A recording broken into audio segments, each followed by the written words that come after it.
Can anyone see me? Good afternoon, everyone. Here we Afternoon. are at the book club, Pune, once more. So, I consider this a very special meeting. But then, in a way, every meeting is so special.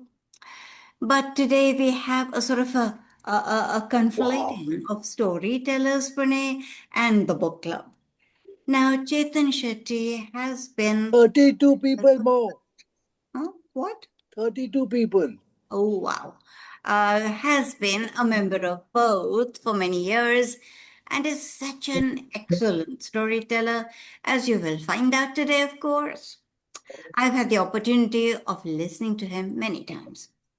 Now, when a very, very good storyteller picks out a very, very good play, such as Hayavadhna, wow, that's a very special coming together.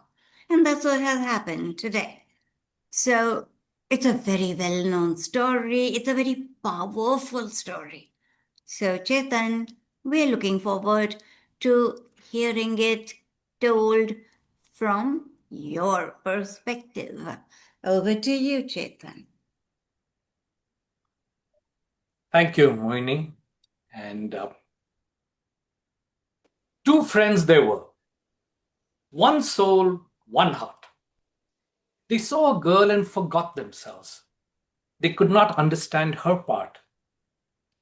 Hayavadana is a play written by Girish Karnard. Girish Karnard was born in 1938 and he passed away in 2019 at the age of 81.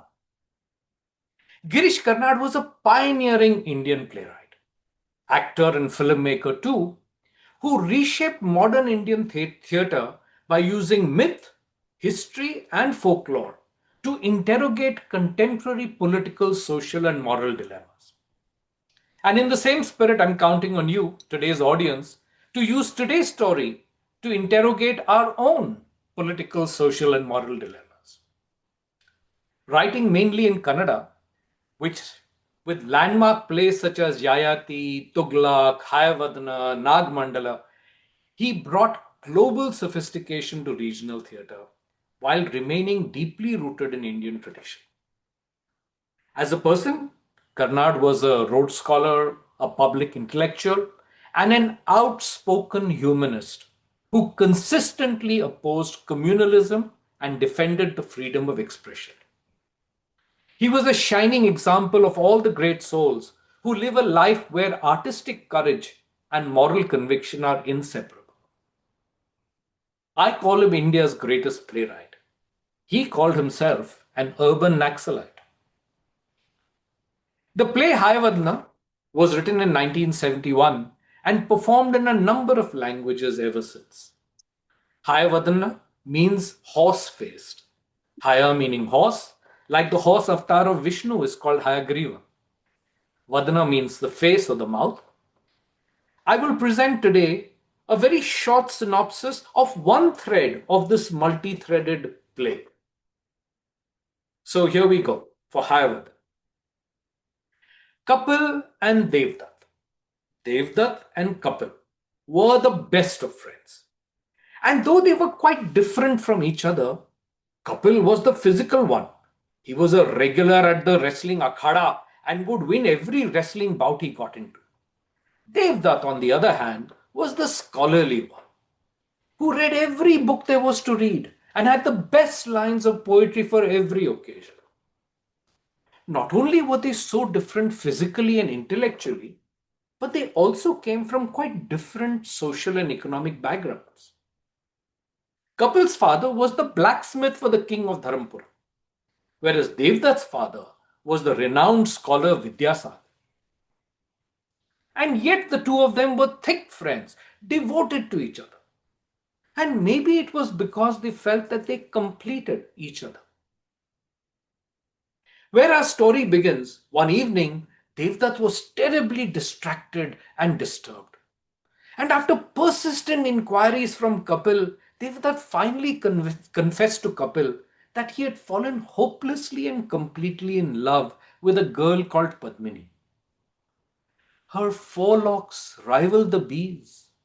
Her face is a white lotus. Her beauty is a magic lake. Her arms, the lotus creepers. Her breast, the golden urns. Her waist, and so on and so on and so on. Ever since Devdat had laid his eyes on her, he could not eat or drink, read his books, or recite poetry. He is convinced that she is the only woman in the world for him. But yet he laments, I know this Padmini is beyond my wildest dreams. But if I ever get her to be my wife, I would sacrifice my head to Ma Kali. Kapil, on the other hand, is quite confident given Devdat's qualities, achievements, and looks. जल्दी जल्दी आओ, ये नहीं हो रहा है मेरे से। He is quite confident that no family in town वो video stop. would actually would actually deny a proposal from someone of Devdat's lineage. So he tells Devdat, you don't need to bother Ma Kali. I am good enough. And he rushes off to seek Padmini's hand in marriage for his friend Devdat. When Kapil reaches the door of this huge mansion that Devdat has described and knocks on the door is opened by this wondrously beautiful girl, and Kapil can do nothing but stare with his mouth wide open. He is sure that this is Padmini, who has knocked the socks off his Devdat, and he can also see why. But the girl is not only beautiful beyond measure, but she is also bold and confident. You knocked, didn't you? What do you want? Regaining his composure, Kapil mumbles, I would like to see the master of the house. I would like to see your father. Do you want to see the master of the house or do you want to see my father? But aren't they both the same? When he says that, she lets him have it by saying, my father could be the servant in this house, or the master of this house could be my father's servant. My father could be the master's father. My father could be the master's brother, or his cousin, or his grandfather. Now let's start again. Who do you want to see? As this haranguing carries on, Kapil blurts out that he has brought a marriage proposal for the illustrious Devdat. And this firebrand suddenly turns coy and runs into the house calling Ma. And as she retreats, Kapil thinks to himself, Devdat, my dearest friend, I must confess I'm a little uneasy about this. You are such a gentle soul, cultured soul, but this girl is so fast, she's as fast as lightning. She is not for the likes of you. What she needs is a man of steel. But what to do now? You are so madly in love with her, you will not listen to reason. So let me go ahead and go ahead with your proposal to Padmini's family. Anyway, for the goddess of wealth, Lakshmi, that has blessed Padmini's family, and the goddess of knowledge, Saraswati, that has guarded Devdat's family, this is a marriage made in heaven, and the two were soon married. And Devdat is forever indebted to his friend Kapil for making this happen. And the trio, Devdat, Padmini, and Kapil, are the Ram, Lakshman, and Sita Dharmapur.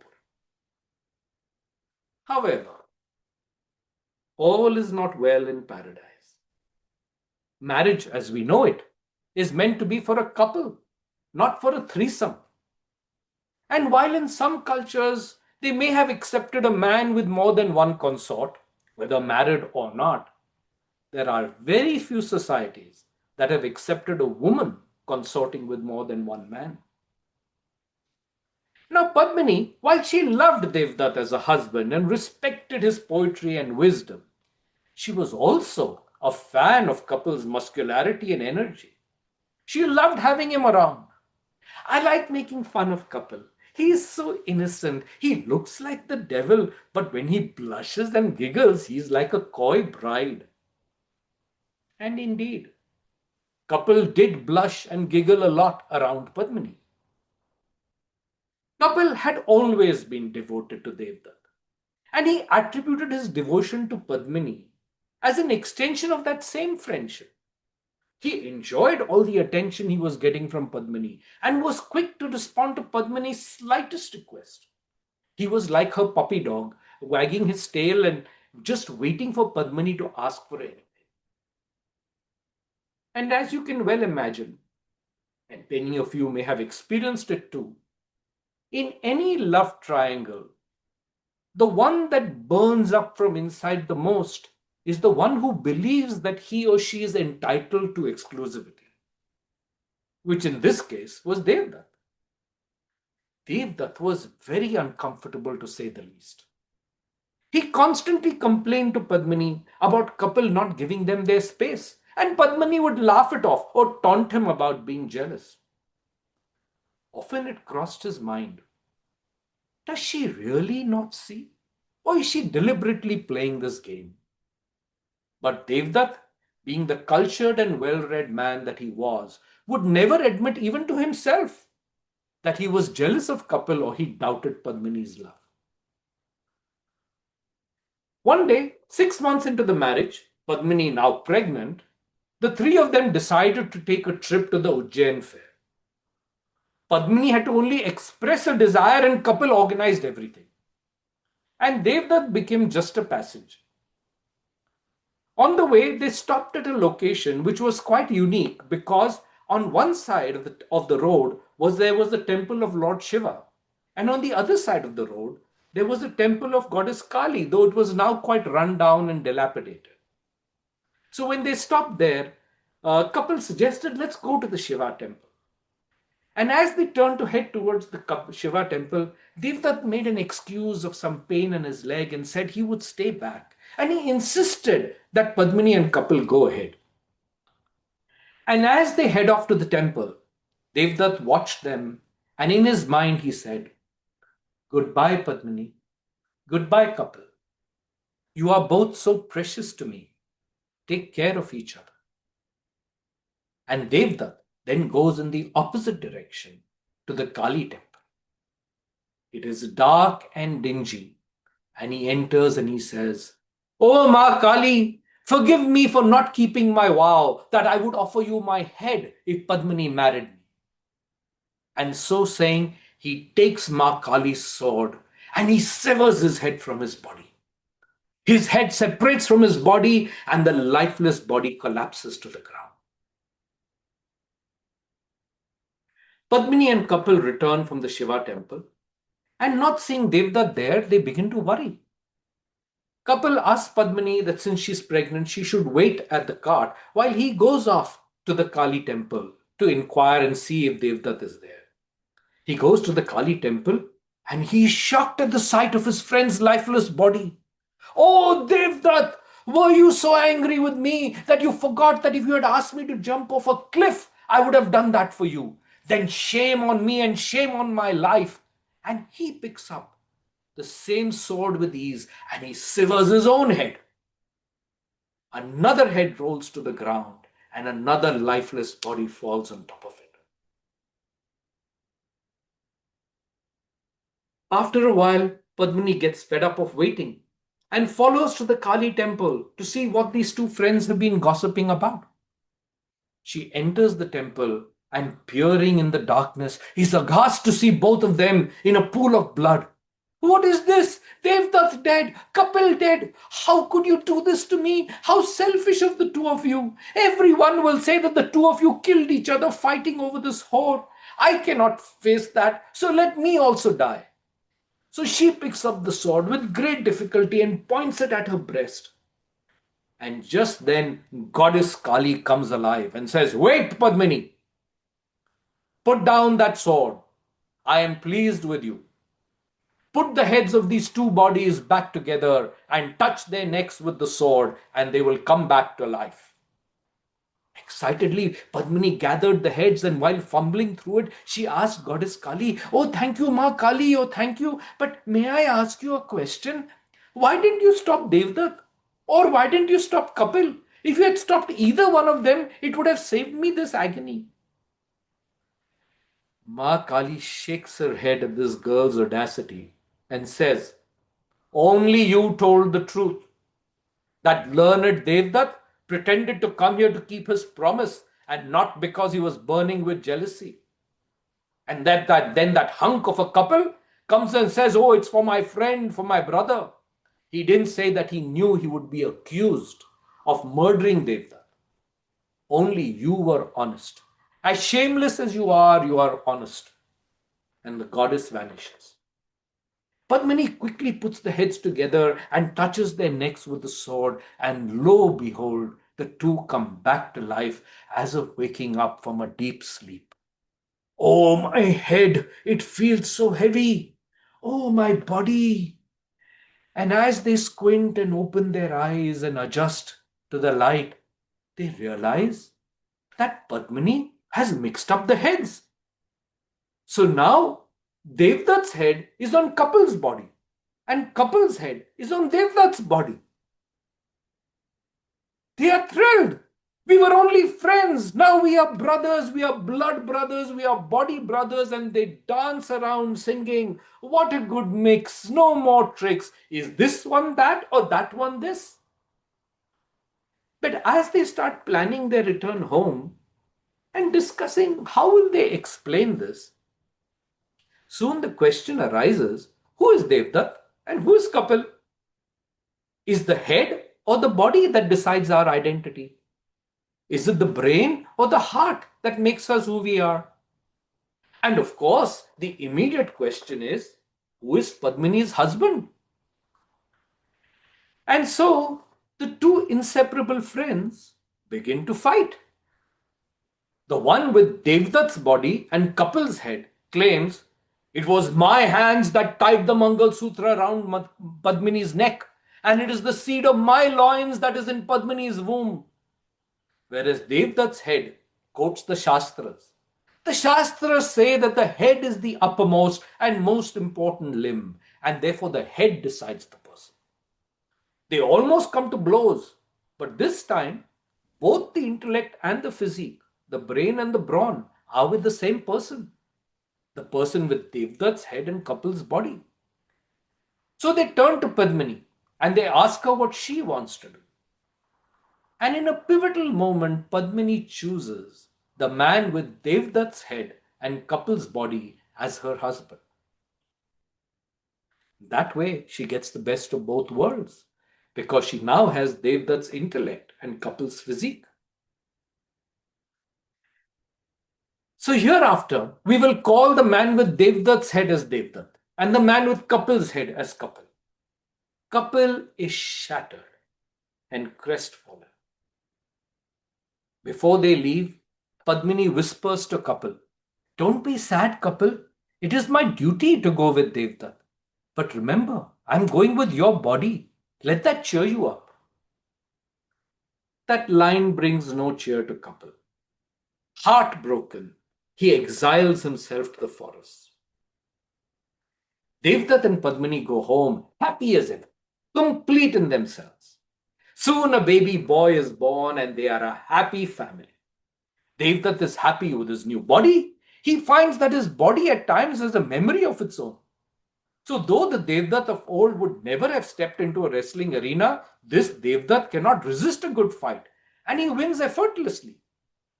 Devdat comments to Padmini, "I'd always thought that one is to use one's brains while wrestling. But this body doesn't even wait for thought, it just acts." But as the months pass, Devdat's affiliation to books and studies allow his body to slouch back into the weakness and lose its tone. He now begins to look like the Devdat of old.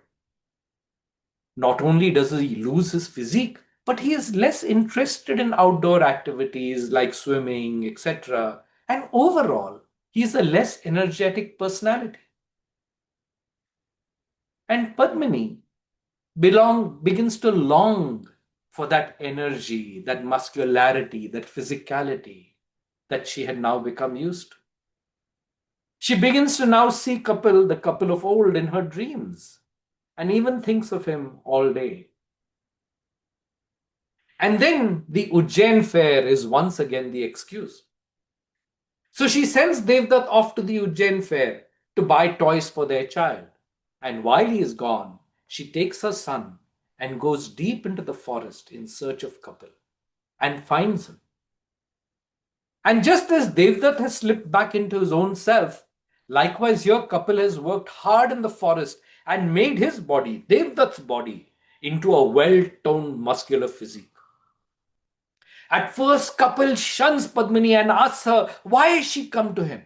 Kapil makes the son the excuse and says, "My son has never laughed with the river or shivered in the wind or felt a thorn in his feet. That's why I brought your son to see you." Kapil erupts and says, "No, no, no, no, no, no, no. Not mine. I am Kapil, remember? I didn't accept it then, but I have now accepted it completely. I am Kapil. And when I thought I had won this long and weary battle, why have you come back to remind me of these painful memories?" "Do you really want me to go?" asks Padmini. And as she touches his hand, and when Padmini touches him, his body has a memory of making love to her. So he succumbs and they make passionate love. And Padmini continues to stay with Kapil in the forest. Devdat, in the meantime, returns from Ujjain and finds Padmini is missing for days. He guesses what must have happened and he sets out into the forest with a sword in search of them. He finds Kapil's dwelling in the forest too, and Padmini there. And the three protagonists look at each other, not with anger, not with joy, but with a deep understanding that what has to happen, and no one can stop it. The two men fight a vicious duel, and they injure each other fatally, and eventually they both die. Padmini requests the tribals in the forest to build a common funeral pyre for them. "Please make me a large funeral pyre. We are three," because she intends to commit sati. "And I have another very important request for you. My son is asleep inside the hut. I do not want to see him because he may tempt me away from my path. Please raise him in the forest. Please tell the tribals and the hunters that he is Kapil's son, and they will teach him to live with the trees and the rivers. When he is 5 years old, take him to the learned scholar Vidyasagar of Dharmpura and tell him that this is his grandson, the son of Devdat." With these words, true to her name, Padmini prepares to commit sati on the funeral pyre of Kapil and Devdat. And just before the flames engulf her, she calls out to Ma Kali, "Oh mother, most women die praying that they be blessed with the same husband in their next life. You haven't even left me that little consolation." So such is the story of the endless search for completeness. Though Lord Ganesha seems to be at peace, being a half elephant and half man, we mortals are on an endless and futile search to be complete. And that ends the story of Hayavadhna. But before I leave you, I want to leave you with three questions that I hope we will debate. Do you also feel incomplete? Are you looking for completeness? Is your head more important to you than your body? Is it your brain or your brawn that defines you? And the third question is, can you be truly in love with more than one person at the same time?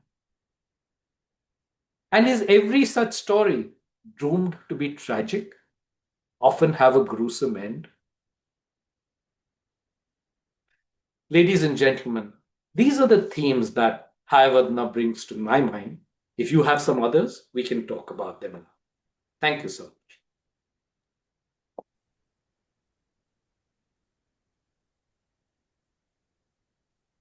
So well told. So well told.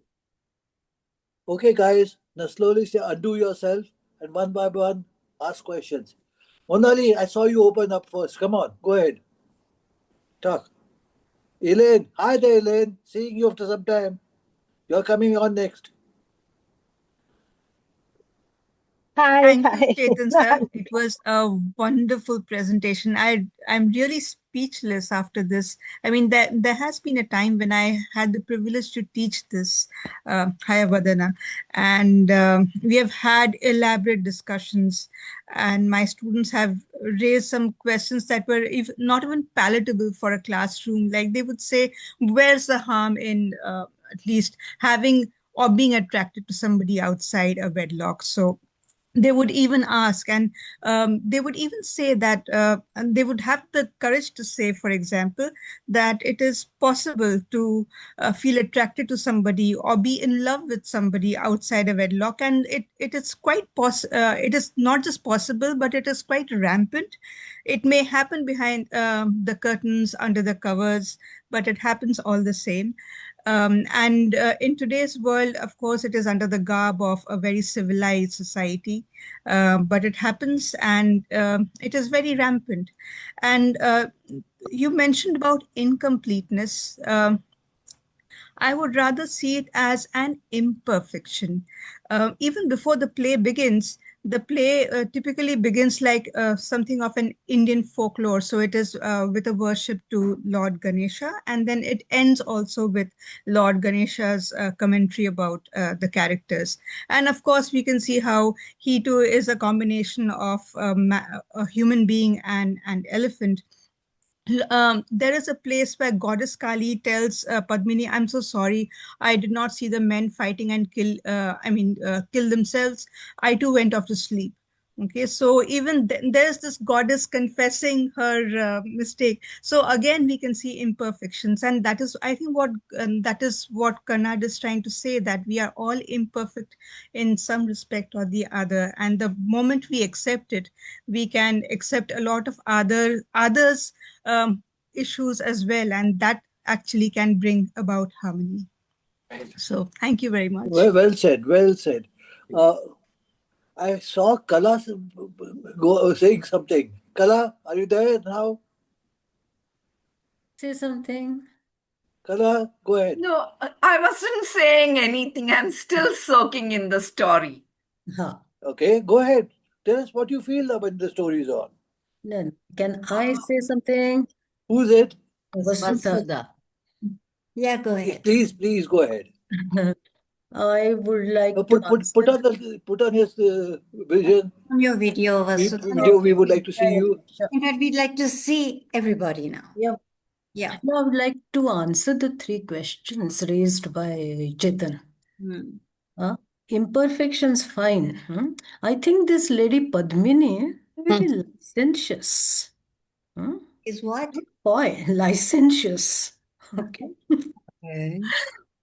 And do we really, and marriage is serious business, no? You don't do this after getting married, right from the word go, or even before marriage. She's encouraging this man, Kapil. It's bound to lead to complications of this kind.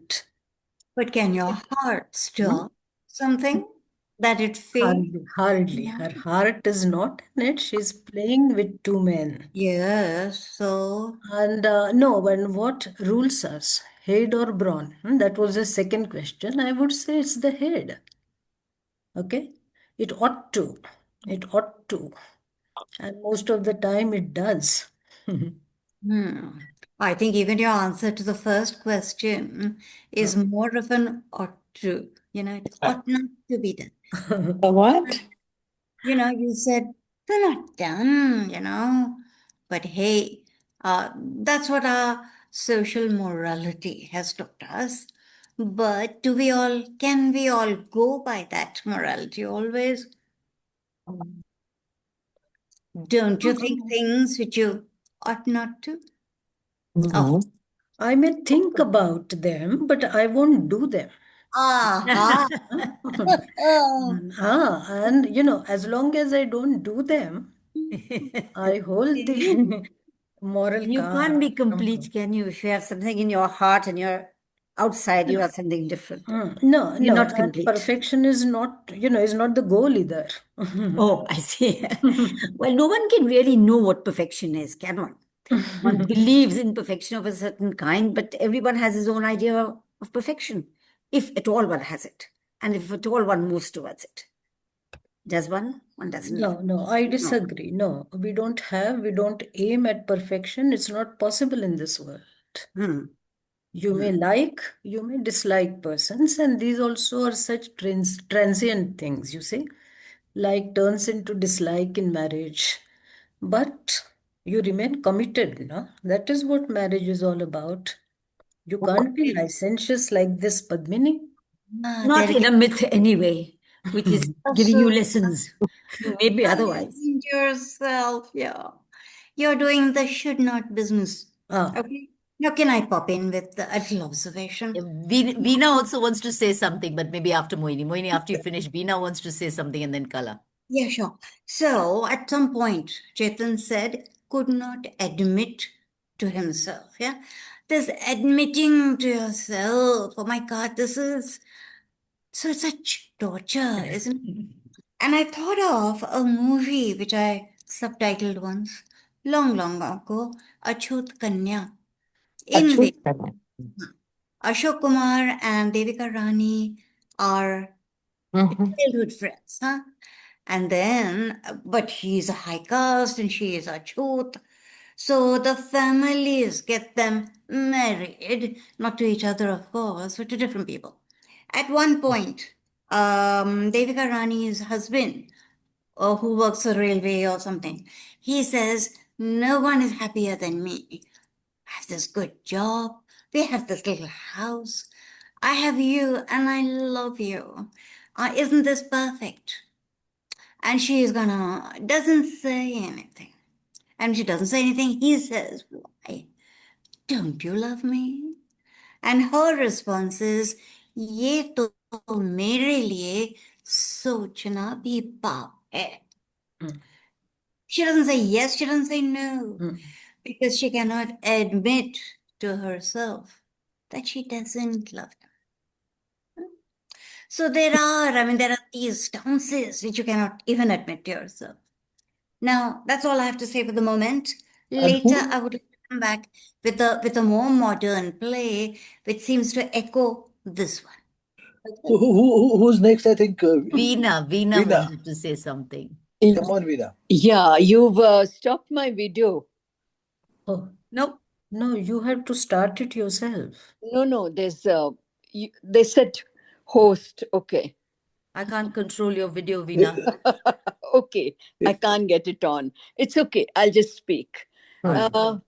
The I think the ideas are far more than just a marital kind of a thing that Hayavadhana is supposed to show. It's supposed to show ideas, concepts, the friendship, and also um, uh, the idea of a higher kind of wanting the human being wanting higher things. And then these two are such good friends that they're willing to interchange. And then she comes into the picture. So I think it's far more than her being true to one or the other. I think it's far more than a marital kind of a dispute or non-dispute over here. I think it's ideas and concepts and thinking of something beyond. There's a philosophical question of wanting to, understand what life is and whether somebody wants, like somebody else said, brawn or, the mental capacity, or is it a combination of both, or is it the trying to be loyal to one? I think it's more than that. I think I just don't know how to quite put it together, but I think it's, as I said, ideas and concepts far more than uh, uh, things to do with an extramarital affair. Yeah, of course. It's a question of identity, ultimately, isn't it? Identity, and also each one, as Chetan put it, that are you happy with yourself? So do you want to be like three people in one? Like we all laugh and say, yeah, we can't marry someone who's 100 guys in one, which is what we want.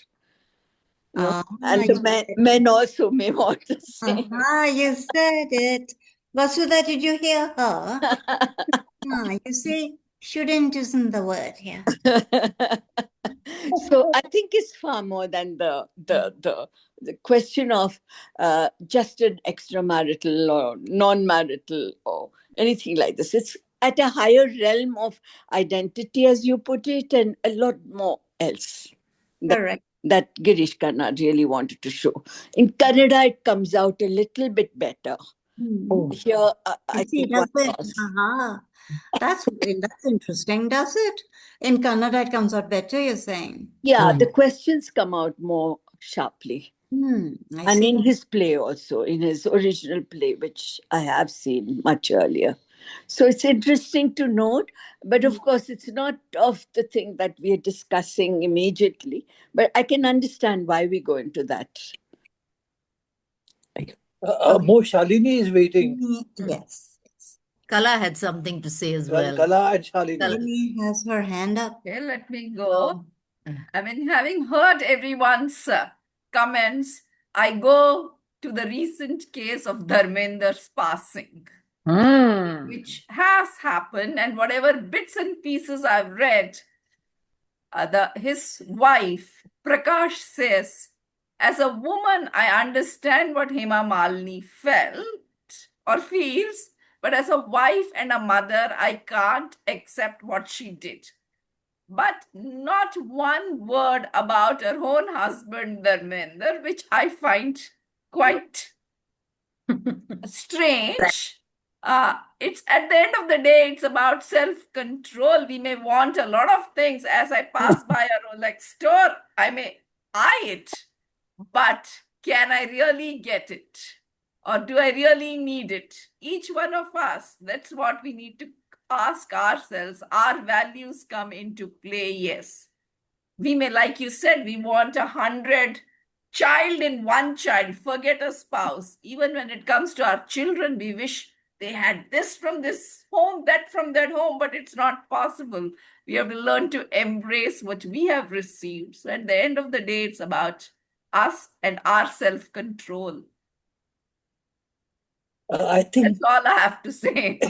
I think someone, Shehnaz, is waiting, Wait, and what was Shalini said? Shalini. I'm figuring out how to Come do on, this. It's Shalini. Rohit. Thank you. One, Chetan, as usual, outstanding. So 3 cheers for you. Outstanding means outstanding. It's such a delight to listen to you every single time. Always. So second, a very interesting comment. Somebody asked Krishna, who's more important, God or destiny? Krishna says, look, I loved Radha. Meera loved me, but I married Rukmini. Okay, so even God could not choose his own destiny and his own love. Having said that, come back to the third point, whether it is about completeness or imperfection. There are two different things. To me, human beings by nature are never satiated or never satisfied. That's also what causes movement and progress. So it's actually a desire for more and seeking more. So at one level, Hayavadhna is a classic story, not seeking perfection, but in my mind, of seeking ongoing completeness and actually shifting desires and movement and shifting progress. That's just the 3 comments I wanted to make. But thank you, Chetan, for an outstanding rendition. Thank you very much. True. Thank you. Who's the next Mo? I think Latika is.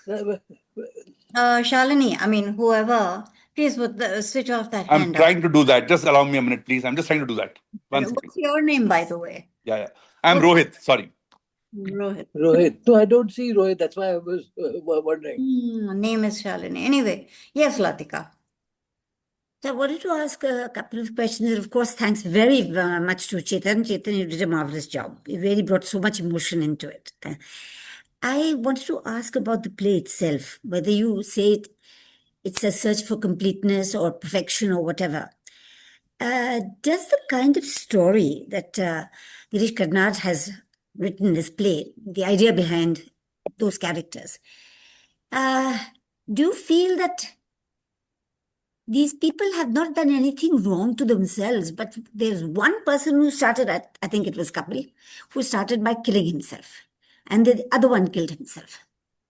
Was there no sense of forgiveness, no sense of Devdat mercy? killed himself first. First, okay, he killed himself.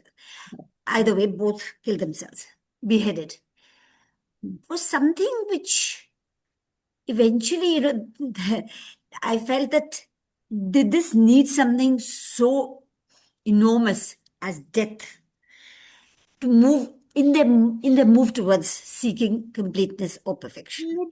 Could they Literature. have? That literature. Yeah, I know, but I understand. But There's Mhm. also a wouldn't you moral see? tale behind this. But even in real life, there are ever so many stories of, of love triangles and eventually someone committing suicide or murdering. I'm saying there are ever so That's many. the story is fine. This is mythology from where we're supposed to derive something, for ourselves, a learning tool, something like that. And I felt that other emotions hadn't come into play so much. I'm not criticizing the play. I think the way you told it to me, which at once upon a time many years ago, I'd read it and had forgotten it completely. But I just wondered now whether something like this, both of them willing to give up for the sake of the other, did it require death? Is death the only instrument through which we can arrive at some kind of morality in this? Just a thought. You know, can I say that I see it as a sort of a demonstration, if you will, of man's inability to ever be satisfied. There was a novel that we did some months ago called The Secret of More. Now that's a very interesting concept. Man just isn't ever satisfied. He always wants more, right? Cute. Yeah, always does. In any field, Any field, any any field. field. Yeah, Hmm? yeah. And I don't know, shall I speak now about the play that I mentioned? Go ahead. There's There's a novel. one, sorry, Moini, there's one more person put their hand up. Yes, Sangi's Sangi. got her hand up, and Yes. No, then I we can tell you answer who's that. there. Sangi Shetty is there. Sangi Shetty. Yes, yes. Go on. So I'm just Welcome. really, fascinated with the story. Of course, Chetan was brilliant. Is about what it brings to everybody. All the ladies who've spoken so far, and the gentlemen. Everybody had a different take on it, right? And everybody thought differently about what Girish Karnard was trying to say or trying to explain or bring, like Latika said, that one should learn from. I think that the most fascinating thing was Padmini was really smart. Okay, she knew what she seems Yeah. to be the only one who knows what she wants, and she knew she wanted Devdat, and she knew she liked Kapil for his brawn or whatever. And even when she's dying, she wants the tribals to raise the child to be strong and to be, know And the ways of the learn. world and hunt for himself. But when he grows up, he needs his brain to be nourished. And for that, she's willing to then switch and say, now he becomes Devdat's child after his wife. I think that was brilliant. I think it is fantastic. And I wouldn't for a minute try to think about, whether she's done the thing right morally or not. I just think that that was a great move. Great move. Hello, may I say something? Who's Yeah. speaking? Sure. Vasudha. Okay. What's her name? Smart, or I don't know, but while I have been listening to others, it occurred to me that this fickle-mindedness of Padmini, in showing her that way, Karnad is taking a very traditional view of women. Wasn't it in Manusmriti and in the Vedas assumed that women are like this? Either they are childlike or they are opportunists of this kind, and therefore they need to be under the thumb of some man through all stages of life. It occurred to me, Manusmriti is the basis for the portrayal of Padmini here, is what I thought. And this is very, very unjust to women, actually. But all of mythology is unjust. And Women Manu in especially. mythology are portrayed as poor things, or then, who should obey for sure. Yeah, we should obey. And we don't know better usually in the stories. Because we are fickle and we are Yeah. opportunists. So, this is what is assumed. yeah. Because we were never allowed to be educated, number one. So, But even in Western literature, it's angel or yeah, right. You're right. Or witch. Yeah. So, We're all the same. Okay. Yeah, but very. Gautam had something to say. Yes. Yeah, Gautam, come on. There's 4 short points. One is that he wrote the book, wrote the play. A little louder, Gautam. A little louder. He wrote the play in 1977. He acted in a movie called Swami with Shabana Azmi, where he acted as Devdat, almost on the same lines. Second is that this is a universal truth. Women do not fumble. She deliberately exchanged the heads in the temple. ये आप लोगों को चाहिए. Well done. That's smart. Now I like her even more. Thirdly, imperfections make man complete. We are complete by being imperfect. Oh, I see. And the fourth is Mohini. Women are never satisfied. Oh. Yeah. ये हमने बोल दिया बस. May I say Kala, something, you're somewhere please? there. This is Sadia. Kala, Sadia, may I say something, one please? minute. Kala was asking to speak somewhere. I just want to say a little something. Yes, One of may the I say stanzas after of that? earlier feminism was this, that man, oh, he's great. Women, pathetic. When a woman, shall we say, overcomes the shackles of womanhood and proves to be something, breaks the class ceiling and all, then she's okay. But a man is okay by definition. All right. So only a very capable, very successful, very marvelous woman is okay, is of that level. That's what Gautam is saying, right? Okay. Can I What I'm say saying is something that All here? right. shackle the man. Now, next, who's Can I say something here? Who's this? Uh, Payal? this Yeah. is And fine. after Yeah. that, You know, Sadia one and then thing I Shefali. noticed is that everybody is so focused on Padmini. Nobody is noticing that Kapil was the one who let his friend down, right? So he was not a good friend. He should have stopped it in bud. So yeah. let his friend down in what sense? That he shouldn't have dared to fall in love with the same woman? And of course, they're not hung around and invaded in their space. That is very Yeah. true. There's that other very famous novel called Thelma. If you've heard, it's my parents' generation. My father gave me this novel to read because his generation had loved it. What? It was made as Lamhe. You know that movie with Sri Devi? So in that, there is the hero meets this girl in the Norwegian fjord land somewhere, beautiful and all that, and he falls in love with her. And then his friend, Lorimer, sees her and he loves her too.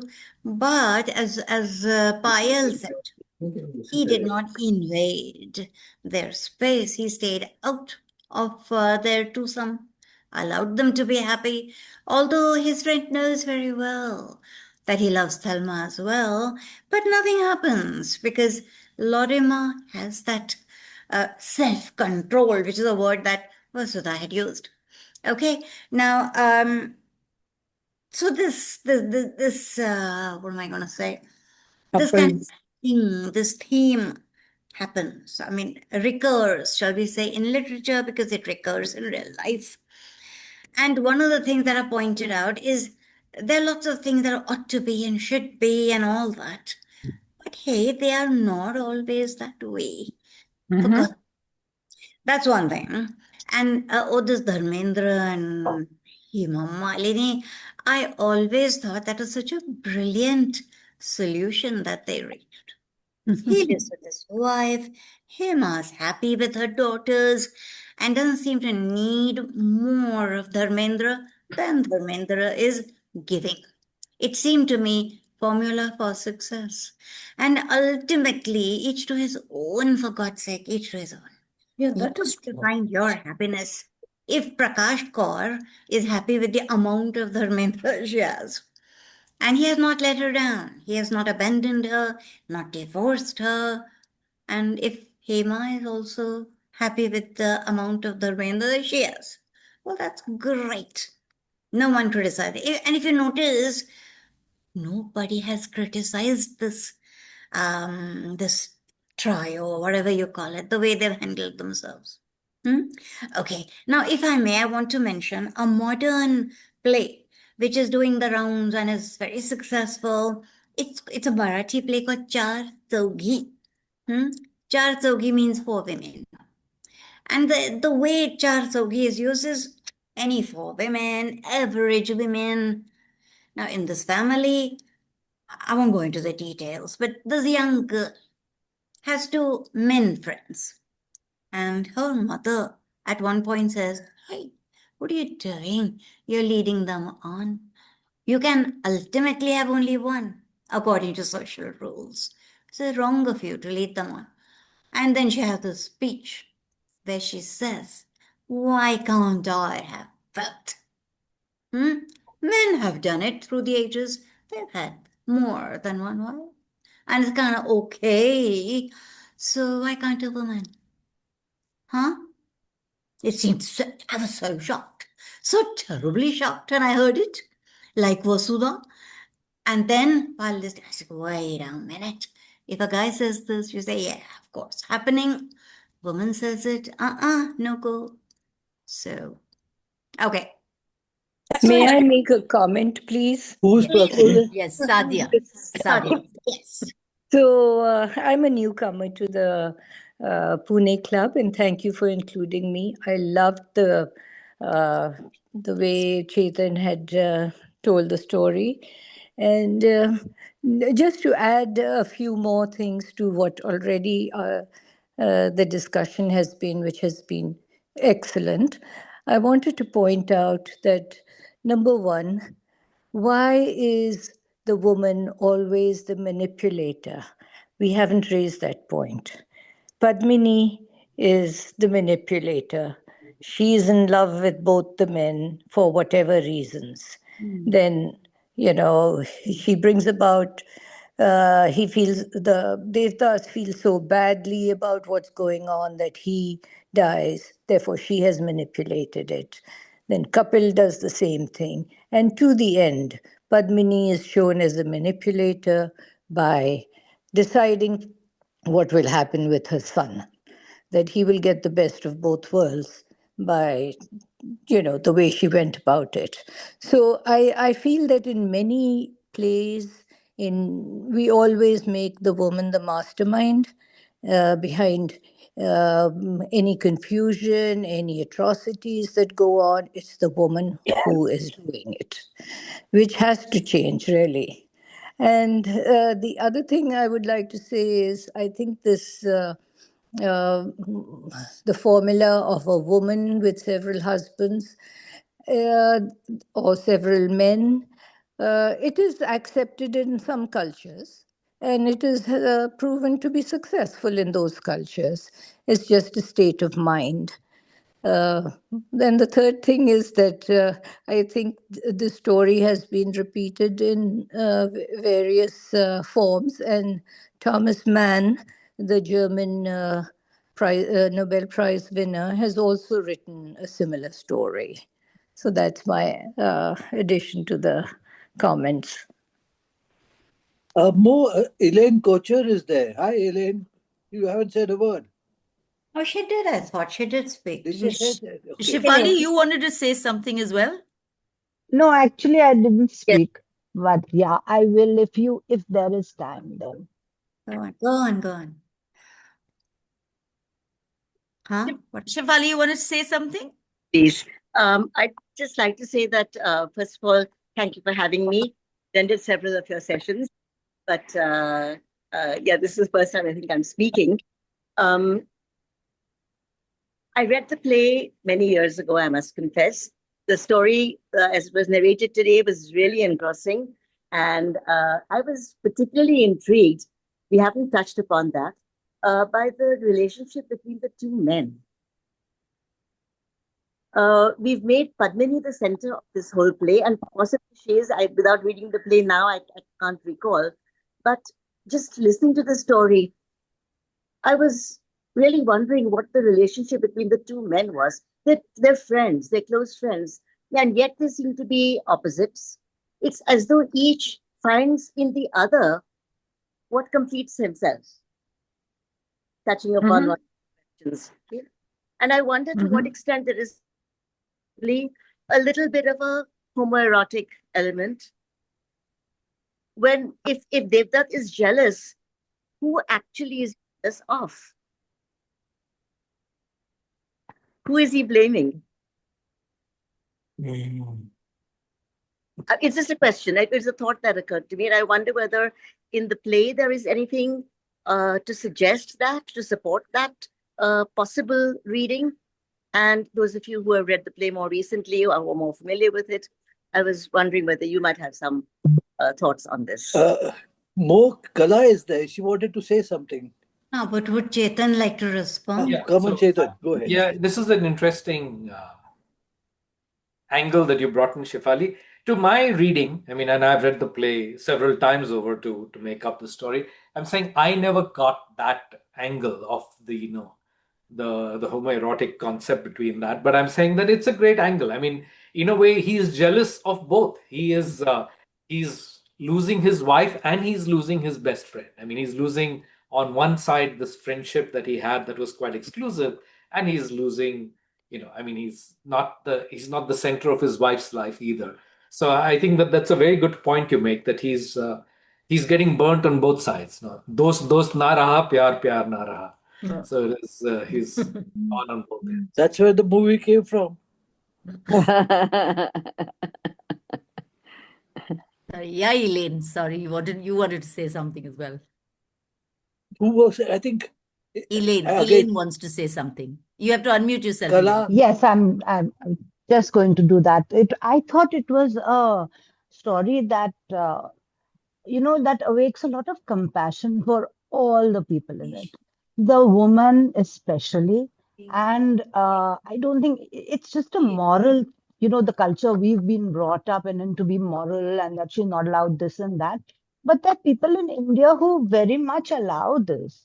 They don't get married till they are, they're pregnant with a child from a man who they think the child is going to be, it's like the fittest and the strongest and the wisest. So the point of view that we keep putting on poor Padmini, um, it's just a moral thing. Of course, I won't say it's just a moral thing. I'm sure that's going to tick a whole lot of people off.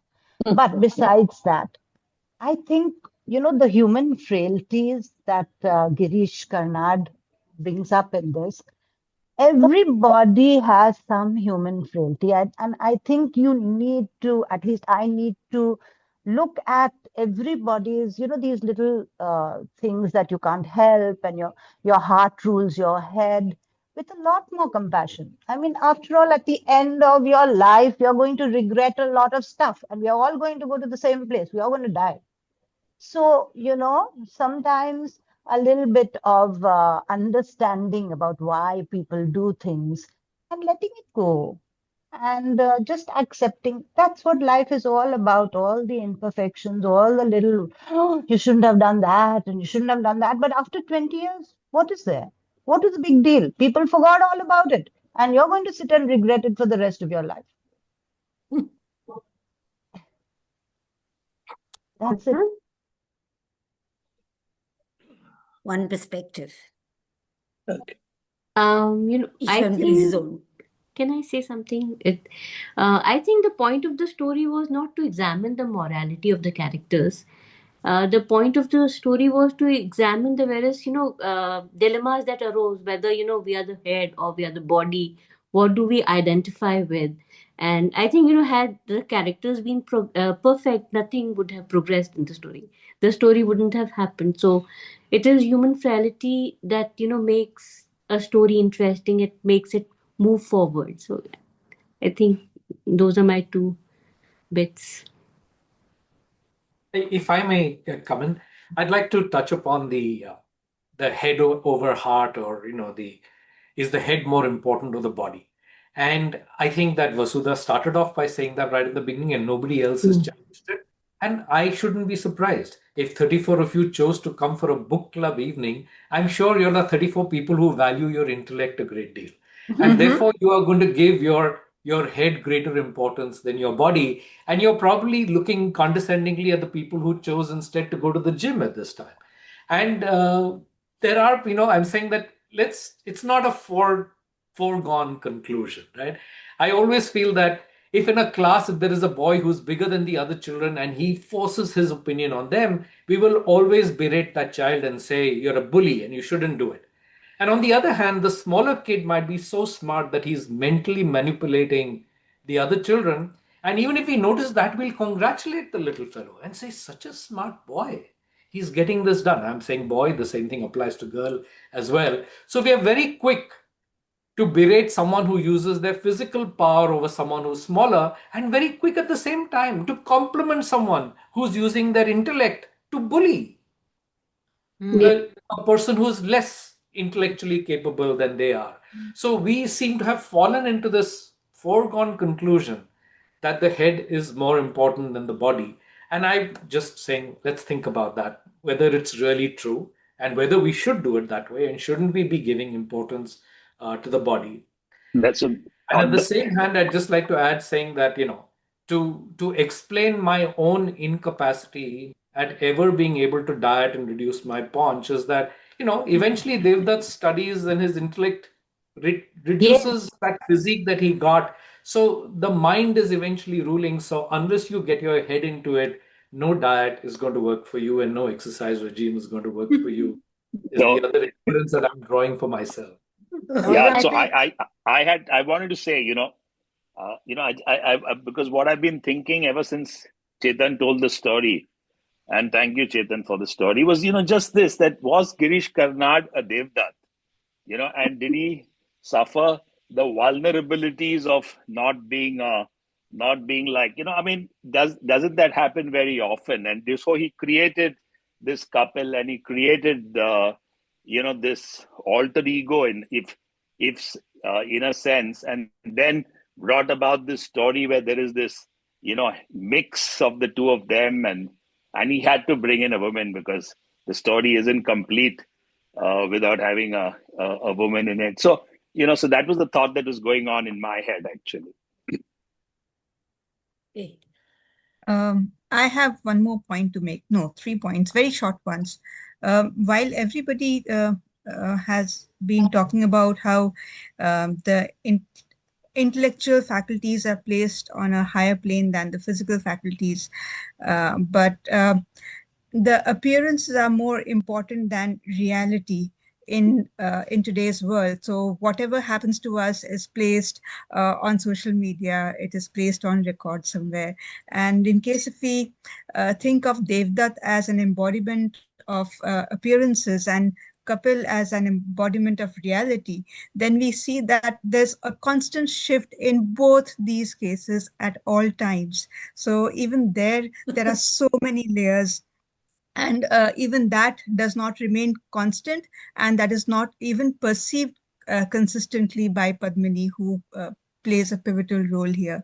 Also, there's a lot of lack of consistency. Kapil is attracted to Padmini, but then he decides, no, Padmini is meant for Devdutt. But he violates his own boundaries and then sort of keeps attracting Padmini, although she's already married to Devdutt. Also, once Devdutt gets Kapil's body, he is unable to sort of maintain that body because he is more intellectually inclined, so he slouches over his books. But Kapil develops his body, which he has lost. So again, there is an inconsistency even there. And then finally, when in Devdutt's absence, Padmini makes love with Kapila. So even there's a problem. So there's an inconsistency in every case. Also, I don't know. I was waiting for somebody to find parallels of Padmini with Panchali. Because Draupadi, that, yeah.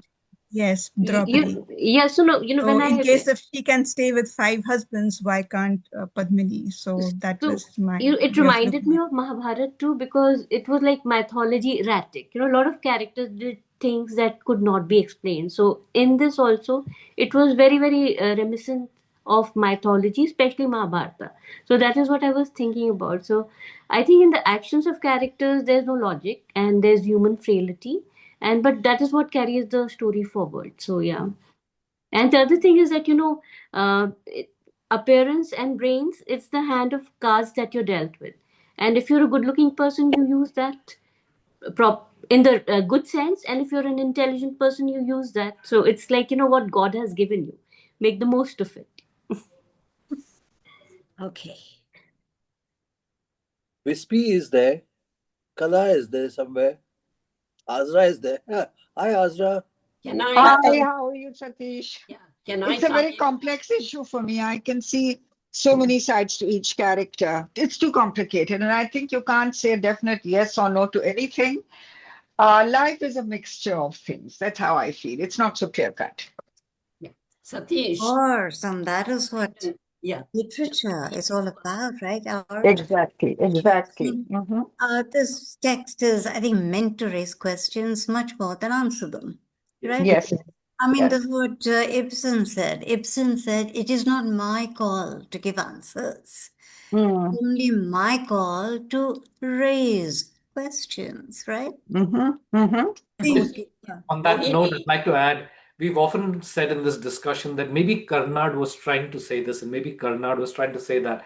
In my opinion, it's not important what Karnad was trying to say. It's ours Mm-hmm. now. It's It's in the how public you realm. receive it. And what you feel about it is the important thing. Karnad wrote it, man is dead and gone, and God bless his soul. But Mm. what is left behind is for us to deal with. And it's Absolutely. not important what he had in mind. Sorry, Mm. Kala, you were about to say something. Can I I? was saying, Can I have a word now, Mohini? Oh, Wispy, of Yeah. course. No, yes. No. I just want to leave everyone with this quote from Pascal. The heart has its reasons that reason knows nothing of. No, reason knows Knows not. nothing. Yeah. I kept thinking of that when I was listening to everybody, but this was a super evening. Story was wonderful. The Yes. discussion was great. Narration was wonderful. Mm-hmm. Yes, absolutely. Jump in, Kala. okay, I was thinking perhaps we are all reading too much into it. Humans being fickle minded, Devdat made a promise to goddess Kali he would.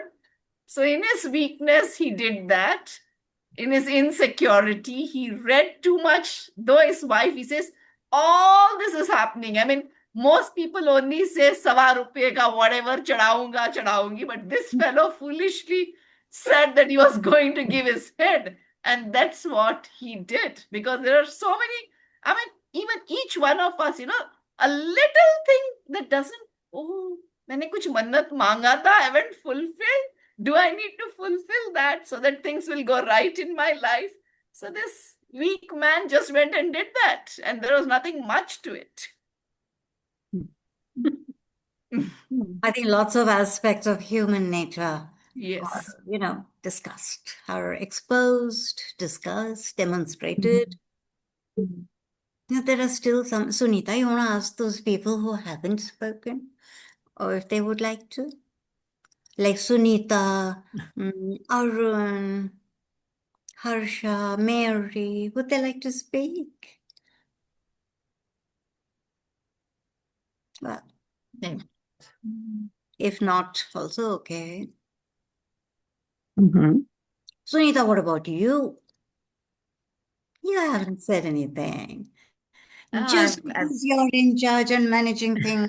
No, that's No, all. no. I've heard the story, and I know it raises multiple questions, and like one of the people said to me, it's not just about Padmini. I think all three characters sort of display how that there's something wrong in, or something more that we want. Each one of them wants something different, and I think we see that in our own lives of what it is. I often think about what can be done about it. I mean, like, I know that Devdat wants to keep his marriage. You want your partner to love you, and you know that there's something that is missing, and you want to sort of complete that in some way. But is that even necessary, and can you even do it? I read a little story recently about Amal Clooney and George Clooney, and how George Clooney was very, very insecure about his marriage because he just thought that his wife was so smart, and that she would lose interest in him because he could not speak about saving the world and all the wonderful things that she's doing as a lawyer. And eventually, once when he spoke about it, I think Amal sort of cried over it, because she said that she stayed awake at night worried that she didn't have the kind of skills that George had, where he could just speak to anybody, where he could walk into a room and sort of the room would light up, and she just never had that kind of thing. So each one of us has that, what can I do? But there's hope that just looking at the two of them so far, that their marriage is still is still going strong. Although I often tell my husband that, all this is fine, I love you very much, but the day I meet George Clooney, everything's off, okay? Everything's off. But yeah, so it is just about, I don't know. I don't know what we can do. We all know that there's something lacking in us. And should we work towards fulfilling that, or should we just, accept people for what they are? And, we're not going to get everything. And, can we live with that? Can we be happy with that? Can we be happy with ourselves for being incomplete? Can we be happy with our partners and just love them for what we love them for? We fell in love with them in the first place for. I guess if we worked ourselves towards completeness, we wouldn't get the ambiguity that this text has, where it can stimulate discussion. If it ended the way it should, we all feel it in a complete or a complete sense, perfection, then we wouldn't be saying anything to each other. Yes. This True. To err is human. Yeah. The rest is Christian. To forgive divine, we don't have here among Hindus. Yeah. Hey, by the way, Chetan, thank you very much for bringing to my notice that this story of Karnad or play of Karnad is based on Thomas Mann's. Thomas Mann. I thought it was based in Kannada folklore. Yeah. No, he drew. I mean, like his stories are largely either mythological or historical or folk tales, and both Hayavadhna and Nagmandala are based on folk tales. So he's picked on folk tales and built on them. So I mean, this is very similar to Transposed Heads, but it's based on it. So in fact, Karnad himself has accepted. I mean, he's acknowledged that he based this play on Thomas Mann's Transposed Heads. And actually, Transposed Heads is there in Choboli, which is by Vijay Dandeta. So, it's a folk tale that exists in so many cultures, this idea of transposed heads. In fact, at last week's meeting, one of the gentlemen, the police commissioner gentleman who came over there, he spoke to me about a play called Me Aniket Sarasrabuddhe, I think.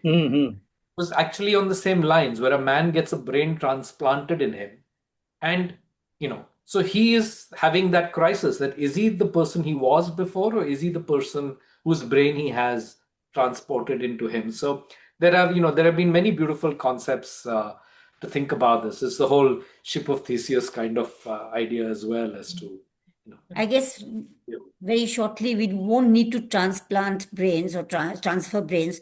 We'll just need to have a chip installed in us as soon as we are born, and then the whole population of the world can be controlled. In fact, this story, the transposed heads, has been borrowed from Katha Sarit Sagar. I'm reading from the book, actually, from Katha Sarit Sagar, which Thomas Mann had read. So, so it comes back to our country. Folk tales are all borrowed from each other and built on, and you build something with it. I like the I'm just spirit of reading that. the Nobody's introduction. claiming ownership over it, and they're allowing others to build on it, and Yeah. that should be the way that. How marvelous is that? Uh, Mo, Hmm. I've forgotten the name of that movie that we saw. Ship of Theseus. Yes, Theseus. Theseus, ship of Theseus is a person has left various parts of his body. And what is it finally that is there? Who is he? Is what it comes about. It was very well done. And I think it could be once again shown. I haven't been able to check it out anywhere else. I tried to persuade these people from here. I tried to persuade them to think of those people in who are doing work on head transfers and all of head, not head of heart and eyes and all that.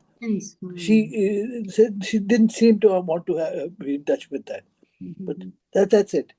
That I thought also, going through that in natural life, it doesn't matter. Your head is your head or your brain. It's not always your brain. It's gone somewhere else. Something else has come in. It is this thing different. It will be a different anytime. Anytime you go into a theater and come out of it, you're a different person. I would put it there. Yeah, like Heraclitus said, you can't put your feet into the river, into the same river twice, right? Yes. Slow down, different. Okay. I think wind up now. I let them decide. Chetan and Yes. Sunita. Yes. Yep. I think we can wind up. Okay. So final vote of appreciation. Chetan, terrific. Thank you so much. As always. Thank you so much. Thank you. And let's have more of the such plays. We should discuss you. plays, movies, etc. All are what it gives you a chance to think. And you see how this infusion of fresh blood, storytellers has combined with book club and produced this marvelous evening. Feels very good. Terrific. Thank you. Thank you. Thank you, Chetan. Thank you, Chetan. Thank you all. Thank you, everyone. Oh, next week, Monali, are you up for the quiz? Are you doing a quiz? Yes. Next Sunday, folks, we're having a quiz. And when we say quiz, we think Chetan. But I thought, hey, let's not, pressure him too much. In 1 month, twice, it's too much. So Monali had done a quiz. Very cute. I mean, we've enjoyed ourselves so much. And she has agreed to do another. Thank you so much. So next Sunday is going to be a fun quiz with Monali. Okay? Bye-bye. Bye, So it will everybody. be a trivia quiz. Please do come. Bye, everyone. Thank you very much. much. Thank you. Thank Bye-bye. Bye-bye.